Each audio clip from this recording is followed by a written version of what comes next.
সাতক্ষীরার বিনের পোতায় বেসিক শিল্প নগরীতে একটি প্লাইউড কারখানায় অগ্নিকাণ্ডের ঘটনা ঘটেছে, তবে এতে কোনো হতাহতের ঘটনা ঘটেনি। বৃহস্পতিবার দিনগত রাত ৩টার দিকে সাতক্ষীরা শহরের অদূরে বিনের পোতা বেসিক শিল্প নগরীর মধ্যে রনি প্লাইউড ইন্ডাস্ট্রিজের কারখানায় আগুন লাগে। খবর পেয়ে ফায়ার সার্ভিসের একটি ইউনিট প্রায় ১ ঘন্টার চেষ্টায় আগুন নিয়ন্ত্রণে আনতে সক্ষম হয়েছে।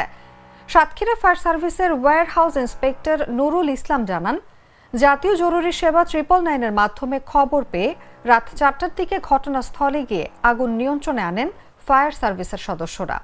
আগুনের সূত্রপাত বা ক্ষয়ক্ষতি কী পরিমাণে হয়েছে তা তদন্ত সাপেক্ষে জানানো হবে। তবে প্রাথমিকভাবে ধারণা করা হচ্ছে বৈদ্যুতিক শর্ট সার্কিট থেকে আগুনের সূত্রপাত হতে পারে। ক্ষতির পরিমাণ 12 লাখ টাকা।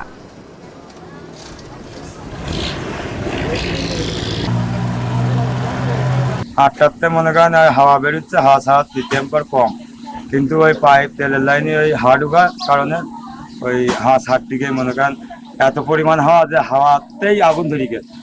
পাইপ হিট পাইপ কিন্তু গরম, কিন্তু তেল গরম না। আমরা মেনটেন্যান্সের কাজ করতেছিলাম। মেনটেন্যান্সের কাজ করে আমরা ট্রায়াল দেওয়ার জন্য কালকে রাত্রেবেলা চালু করছিলাম। তো ট্রায়াল প্রোডাকশনের ট্রায়াল দিয়ে দেখতেছিলাম যে আসলে কি সমস্যা। ট্রায়ালে যদি কোনো সমস্যা ধরা পড়ে আমরা সেই সমস্যাটা আবার সমাধান করে আবার নতুন করে চালাবো, এরকম ঠিক করে তারপরে আবার চলবে। তো সেই ট্রায়াল দেওয়ার সময়ে আর কি আগুনটা লাগে রাত 3টার দিকে।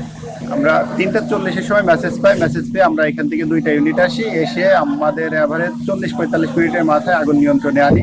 এখানে মূল ঝুঁকি ছিল যেটা, এখানে 2000 লিটারের উপরে হচ্ছে থার্মাল অয়েল ছিল, যেটার মাধ্যমে এরা এই যে কাঠগুলো শুকায়। তো এই অয়েল পড়ছিল, যার কারণে এই অয়েলের আগুনটা নিভানোটা আমাদের কাছে খুবই ডিফিকাল্ট ছিল। পরে 40 মিনিটের মাথায় আগুনটা আমরা নিয়ন্ত্রণে আনি। আর পাশে যেগুলো দেখছেন ডেব্রিজ, আসলে এই আগুনগুলো আমরা অল্প সময়েই নিয়ন্ত্রণে আনতে পারছিলাম, বাট এই ডেব্রিজ না সরানো পর্যন্ত আমাদের এই কার্যক্রম চলমান।